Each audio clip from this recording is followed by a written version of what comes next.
Long ago, in a quiet village lived a young priest named Otto. He was known for his wisdom and kindness, helping the villagers with prayers and blessings. But Otto had a secret that would lead him into the darkest mystery of all. Otto was a man of faith, dedicated to his God and to the people of his village. Every day, he prayed at the shrine, asking for protection and prosperity for his people. The villagers trusted him, for they believed his prayers kept them safe from harm. But even a man of faith can have dreams of a life beyond the village, dreams of love and adventure.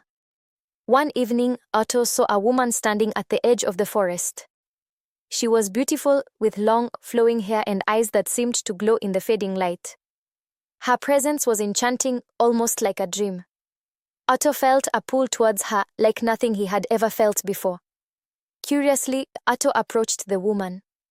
Her smile was warm and inviting that the trees around her seemed to come alive.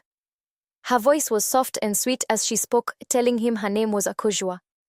She asked for his help, saying she was lost and needed a place to stay. Otto invited Akojua to stay in the village. The villagers were curious about her, but they were also charmed by her beauty and grace. Everywhere she went, Akojua brought light and warmth, and the village seemed to flourish with her presence. The villagers began to whisper that she must be blessed by the god. As weeks passed, Otto and Akojua grew closer. They spent hours together, talking by the river, walking through the fields, then sharing stories. Otto felt happier than ever before, and soon he realized he was in love. Akojua's laughter was like music to his ears, and he couldn't imagine life without her. One night, under the full moon, Otto confessed his love for Akojua. He told her that he wanted to be with her forever, to make her his wife.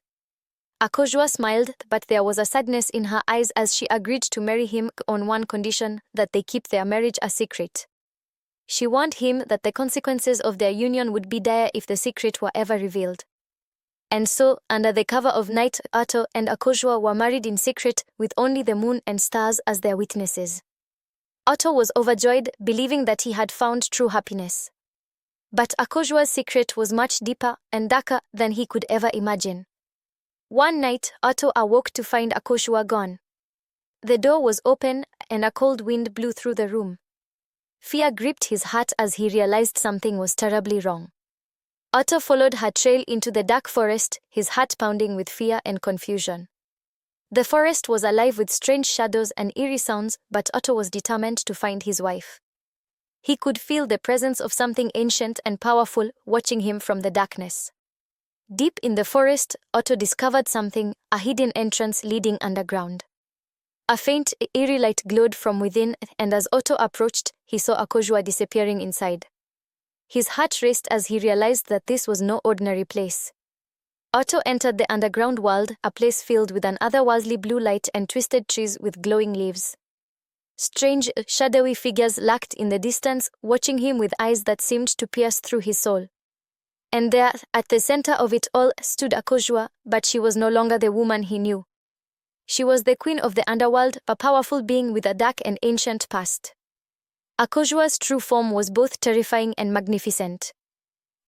She wore a crown made of bones and a flowing black gown, her eyes glowing with dark power. The ground around her cracked and shifted, as if the very earth was bowing to her will. Otto realized, with horror, that he had married the queen of the underworld. Akojua explained that their marriage had bound him to her world, that he could never return to the village. The connection between their worlds had already begun to take effect. The village above was growing cold and dark, as if the warmth and life were being drained away. Otto was trapped in the underworld, destined to live in darkness forever, all because of the love he had for her. Otto was devastated. He had given up everything for love, only to find himself trapped in a world of shadows. Akojua watched him with sorrow, knowing that she could never undo what had been done. Her love for him was real, but so was the curse that bound them both to this dark fate. As the creatures of the underworld closed in around him, Otto looked back at Akojua one last time. He was bound to the underworld forever, his love for Akojua becoming both his salvation and his doom. Otto's story ends, not with joy, but with sorrow. He had found love, but it was a love that led him into the darkest place. His story became a warning to all who would follow their hearts into the unknown.